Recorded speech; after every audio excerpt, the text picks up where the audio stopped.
Hello, everyone. I'm back for a Down on Movies mini-cast. I figured it would be kind of fun to bring this back. I used to do this a little bit more before, where instead of doing a full-thrown podcast, I would just do a kind of few-minute discussion over just different topics. You know, I did box office reports. I've done one on just different movie reviews. Caitlin and I have done one on just little things that have been about 30 minutes. But this one, I am dusting off the shelf because Caitlin and I were going over our movies, and we own a little over 1,000, maybe close to 1,100 movies completely.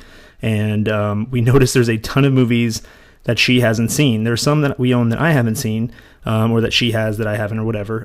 But there's a large number of movies that we own that she hasn't seen. So I thought it'd be kind of fun to dust them off the shelf. I pulled every single movie off our shelf that she hasn't seen, and it's quite a few. So I thought it'd be kind of fun we thought it would be kind of fun to kind of go ahead and just start watching them. I mean, why not? We own them. Let's do it.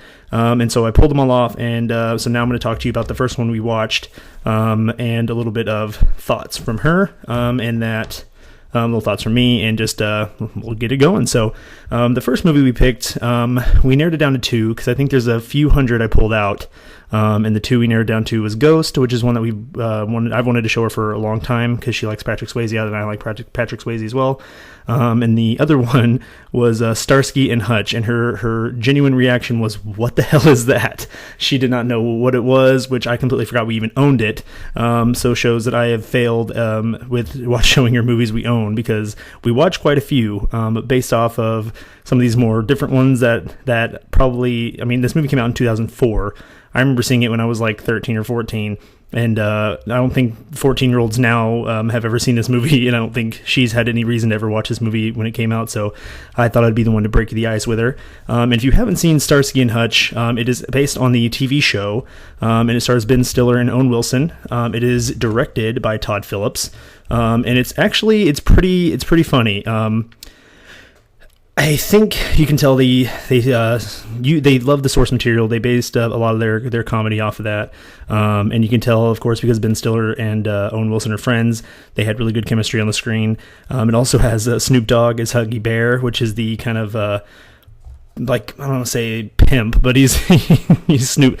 Imagine Snoop Dogg, but he's an undercover informant who kind of just runs the streets. Vince Vaughn plays the villain. I know Jason Bateman is in this, so if you're a Jason Bateman fan, he is in it. Not a huge character, but you know, them all being friends, it helps that he's in it. It also has Julianne Lewis and Carmen Electra doing something. I mean, who knows what she's up to now? But yeah, so. My overall thoughts of Starsky and Hutch are, I think it is very underrated. I think the TV show is so loved by a lot of people that grew up watching it. And I know it's set in the 70s, and so great soundtrack. I think it's a underappreciated gem that came out from Ben Stiller and Owen Wilson and all those guys. Snoop Dogg, this is kind of the first thing I've ever seen him in acting, so I think he did a really good job on that. And that's why my opening song was some disco, because I feel like it was needed. So I'm going to keep this short and sweet. It is a mini cast, of course, so I'm going to keep doing these. Every time we watch one that she hasn't seen, I'm going to log it into the minicast upload, and we will kind of chat it up. So in the comment section down below, let me know what you think of Starsky and Hutch if you've seen it. If you have not seen it, I highly recommend checking it out. It is a goofy, fun time, if that's what you would like to call it. So thank you guys so much for listening, and make sure you check me out again on Down on Movies. I have some uploads, and also preparing to do some more minicasts and podcasts, and that's it. So thank you guys so much for listening, and we will see you in the next video, I guess. Or I guess if you're listening to me, you will hear me in the next video, and it's time to sing you out with a little bit of Sunbelt.